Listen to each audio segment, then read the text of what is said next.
Acting like a freaking horse. Golly, dude. And we're recording already.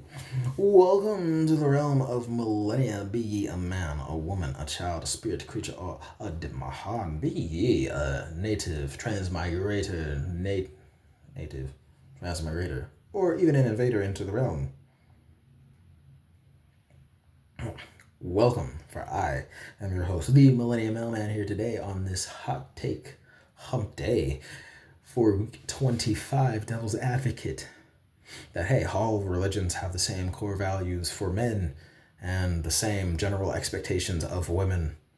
What is different across all the religions is truly the different religions begin to change and vary across the board in their levels of sexist accountability standards for the genders and the correspondent punishments per the specific religion faiths. But hey, that's just gender, right? So I'll say it again, preferably without any more mess ups. The week 25 Devil's Advocate hot take of the week is that all the religions are effectively the same as far as gender politics and whatnot, except when we get upon consequences and punishments. The consequences and punishments of the different genders not fulfilling their roles is a bit different across the religions, but the expectation and standards for what men versus women should be doing, it's all the same. Believe it or not, it really is all the same. All right. But that is the hot take, and now we're getting into it.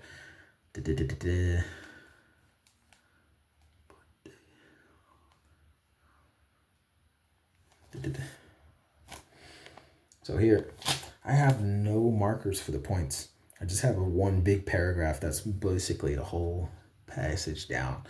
So I guess I'll be doing a lot of reading. I probably should have read this beforehand. Keep rolling. We do it live. So it seems like I'll mark something. So that's the first one. That looks like that's the next one.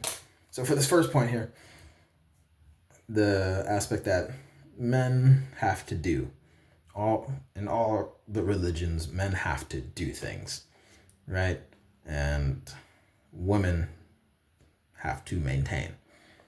So men got shish to do and be held full 100% accountable to for the shish that they're doing or failing to do. Across all the religions, men have to do shish and be held fully 100% accountable for the fact of whether or not they did the shish that they're supposed to do, right? That is men across the board and all the religions. Women, on the other hand, the most basic expectation of women is to maintain and stabilize the good things that the men did and brought back, because I'm gonna just cut it off there. The most basic expectation of women is to maintain and stabilize the good things the men did do or didn't do and brought back to the home or family or relationship. Women across the board, be you a mom, be you sister, be you a wife, be you a daughter, all women across the board, the expectation is to maintain and stabilize or sustain whatever you got. Be it what you got because your father brought it back, be it what you got because your husband brought it back, your brother brought it back and gave it, whatever it is, women's expectation across the board is to maintain and stabilize. Across all the faiths, mind you. After that, a secondary reason as to why that's the most basic of expectation for women is because women need to maintain, because the folly of man is that the foolishness of the male counterpart, along with, I'm getting ahead of myself. The secondary reason behind why that is the main thing is because of the folly of man, where one, the foolishness of the male counterpart that happens to just suck at maintaining and stabilizing, the foolishness of man and the male counterpart will ruin it. The foolishness of the male counterpart makes it such that women will ruin things slower than a male counterpart. I think I know what I was trying to say with that. I just wrote it wrong. The foolishness of the male counterparts will ruin it faster than even a most basic ignorant woman can keep it and maintain it, right? So the reason why across all the religions the women are expected to be the maintainers and the stabilizers is because of how foolish everyone understands and knows the male counterpart to be. A foolish woman will still ruin everything much slower than a terribly foolish male would. A foolish woman would ruin it slower than a foolish man would ruin everything, right? So that's why that's one of the reasons as to why it's just the basic expectation of women across all the religions. Women maintain and stabilize. It's because the most foolish of a woman can maintain and stabilize things better than the most foolish of men. Yeah. And the second one, the secondary reason as to why that expectation is in place across all the religions is because of the evil intentions of others, right? Where because of the evil intentions of people, the faster the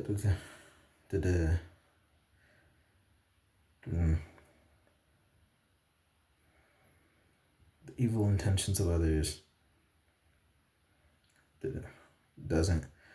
doesn't corrupt faster than a great woman can nurture and protect it. Great. So I'm gonna say that one as well, where the reason why the most basic expectation of women is to maintain and stabilize what good things any man brought home or brought into the family, into a relationship dynamic. The reason why most basic woman's expectation across the religion is to maintain and stabilize is because a great woman can nurture and protect the things they're maintaining and stabilizing faster. They can nurture it faster than most evil intentioned people, men and other women and other men. Good women can nurture and protect it faster and better than anyone, be it a man, be it another woman, can ruin it. So again, say it all together. This first point is that men got to do shish and be held 100% accountable for that shish that they're doing or failing to do, and that women, the most basic expectation of women is to maintain and stabilize those things that the men are doing and bringing back into the family, into the relationship, into the dynamic, is because a most basic, ignorant, and foolish woman is going to be able to maintain and keep whatever they're stabilizing. They're going to be able to maintain it. Their maintenance of it is going to ruin it much slower than a foolish man.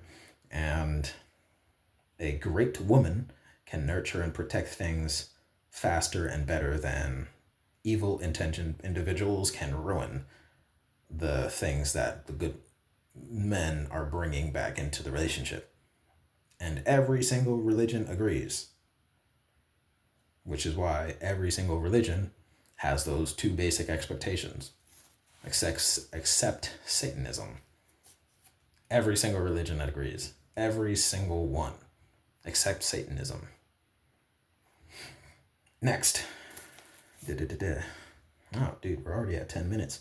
Should I split it up? Let me read it first. Yep. Now I'm gonna just read it through. Make it an hour video if I got to. But yes, all the religions are basically the same. The next point.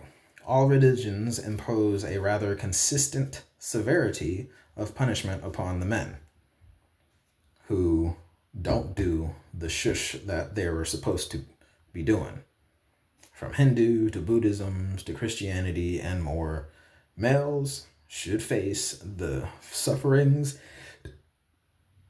severe suffering for the failures and or wickedness that they partook in against what the religion says they are supposed to be doing.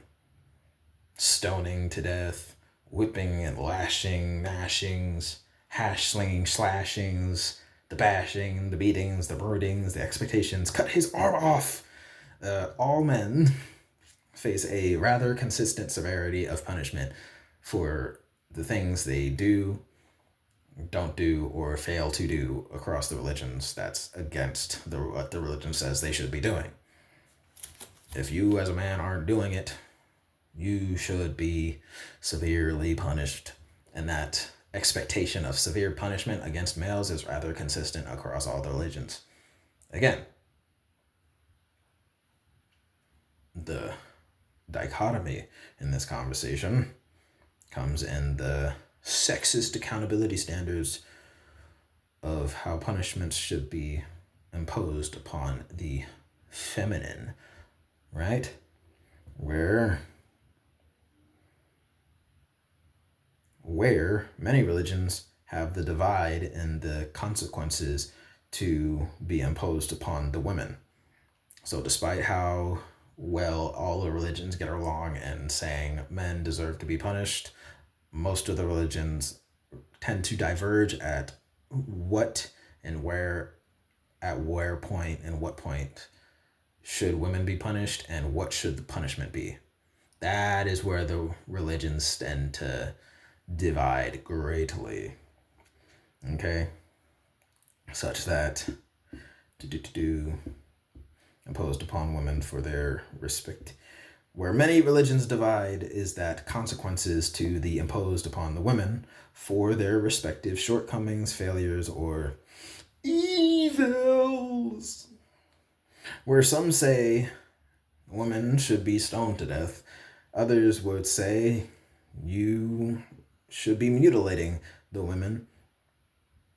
Hey, in advance if you must.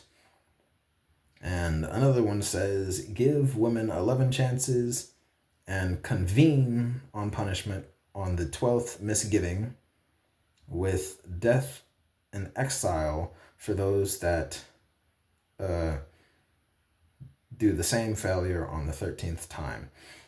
And I do have a subnote. My handwriting when I was reviewing my religious text consequences, it looked like a 13, but it could have been 19 if I remember it correctly. It looked like 13, but it might have been smudged by a finger or another page. It looked like 13, and I'm kind of remembering it as 13, but I'm fairly certain it was probably 19. It looks like if a woman screws up 19 times, death or exile.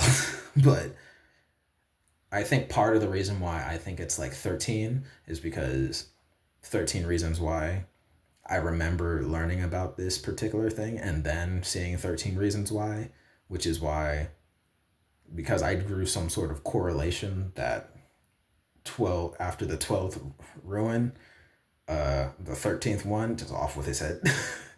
F12, but number 13 off with the head. So I drew that parallel, like, oh, yeah, 13 Reasons Why she killed herself. Oh, did she really kill herself, or is that just like the religious aspect? who was on the director cast? I want to see if their religion was yep that matches 13th. That's why it was 13 reasons why. That's why it wasn't 9 reasons. That's why it wasn't 5 or 4 reasons. 13, exile, death. She killed herself because it was 13th, exile or death. Right? So I may be biased as to why I put 13, but I'm fairly certain the actual religious text said something like 19.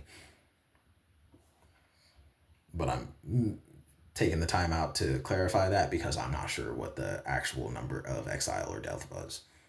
I think that it was 13. At least my notes and the terrible smudge on that area looks like it was 13, but if I remember my memory properly, it was like 19. It's not my religion, if you couldn't tell, so I don't know. But since I digressed very far, I'm going to restart that sentence. Where many religions divide and the consequences upon women, blah, blah, blah, blah, blah, for their shortcomings, failures, and evils.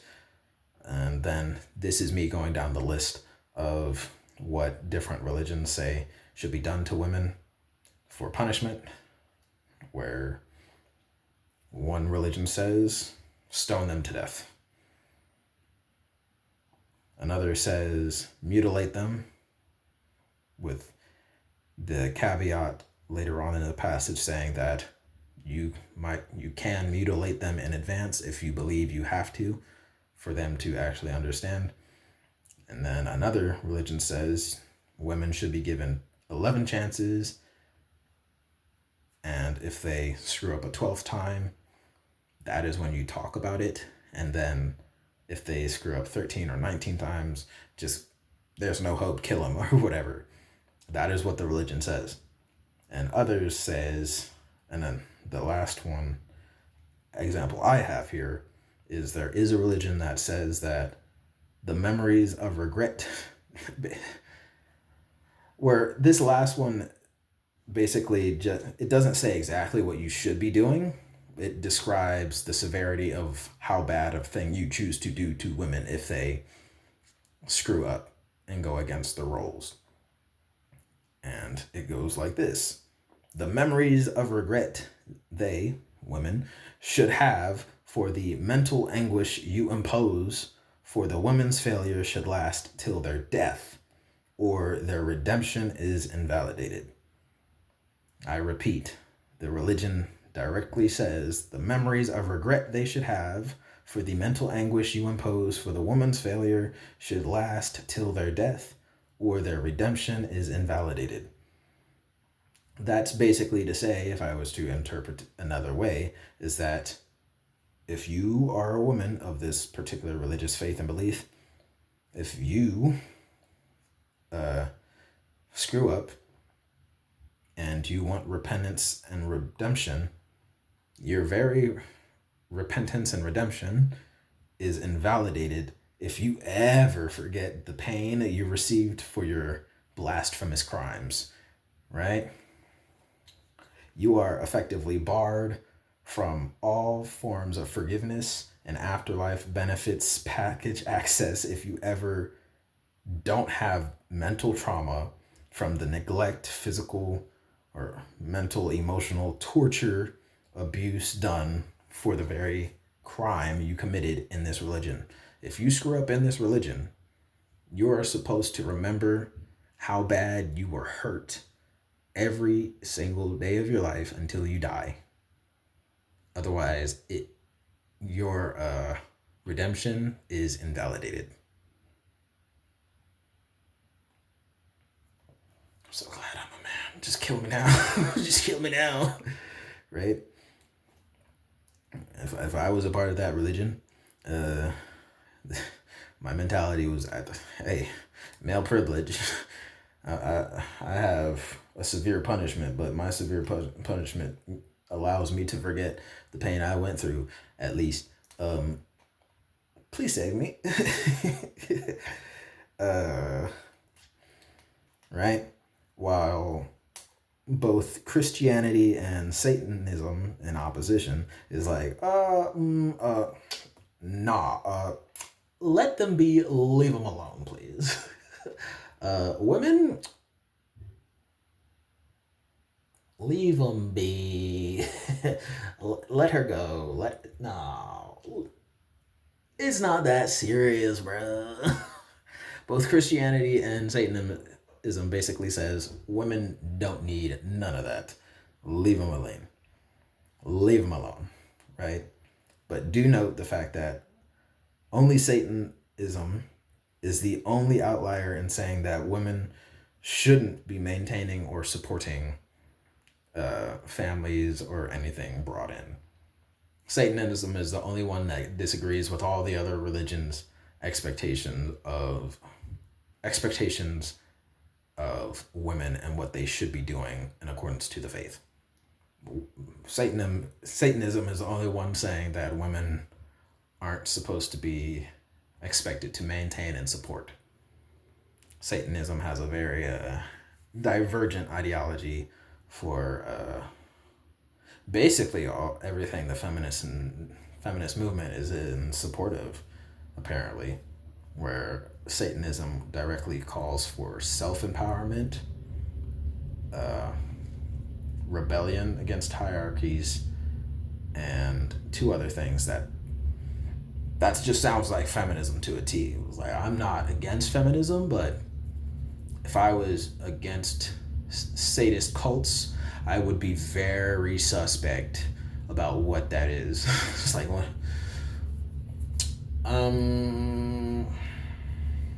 It's not a good look, right? It's not a very good look for feminism and LGBTQs if everything that the Satanists support is what you guys put on your front page. It's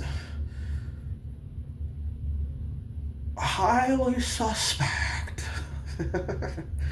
But hey, all religions have the same core values for men and general expectations of women, but the main thing is that it tends to diverge about sexistly diverge in consequences to men and women having for punishments, right? So that is the hot take. I probably could have split it up into 2 videos since the video is like 25 minutes long, but hey, that's just me, your Millenia mailman, on this hot take hump day for you. I put it all into one video. If you like what I had to say, go ahead, press that like button. If you have any questions, thoughts, comments, or concerns about anything I said, go ahead, put that down in the comment section down below, and I'll refer to it on a Monday, Millenia Monday morning. Excusez-moi. And by all means, share the video for more exposure if you feel like I deserve it, or the topic of discussion deserves it anyway. And by all means, subscribe if you feel like it. Don't if you don't. In all ways, peace, love, and occasional happiness. I'm not really big on that. But hey, that's just me, your Millenia mailman. And I'll be pumping out videos every single day until I finish writing this godforsaken book. My book called The Realm of Millenia, that this YouTube channel is made after. I will by all means be barrel rolling it till the end of days, I guess. Peace.